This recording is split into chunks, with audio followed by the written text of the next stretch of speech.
So, this is the reality of climate change across the globe.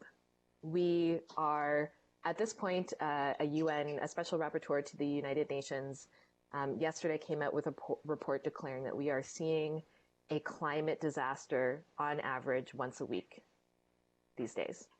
So that is what the world looks like now in 2019. Once a week, we have a climate disaster occurring somewhere in the world, which means that sometimes there are 5 climate disasters taking place in a week. Sometimes there are fewer, but it is a regular feature of the lives of people living everywhere in the world.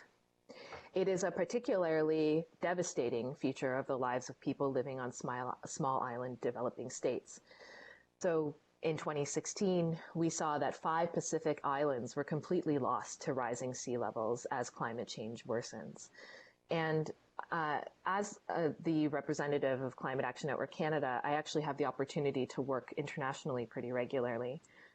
And this is, I think, one of the most emotional elements of that international work. I am regularly having conversations with colleagues, with community members who live in some of these small island developing states where their governments are having to purchase tracts of land in other countries in order to relocate their entire populations as the place that they have called home for centuries in many cases is slowly slipping into the sea.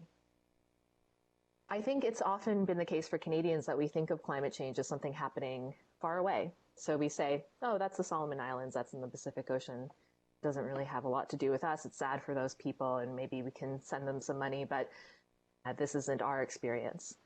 I think important to drive home the point that many models suggest that Prince Edward Island could become one of these islands that disappears into the ocean by 2100. It's a sandbar. It is facing extreme levels of erosion.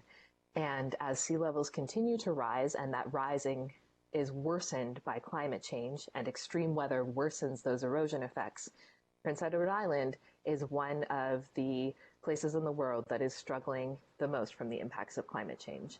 And that really brings it home for me as a maritimer.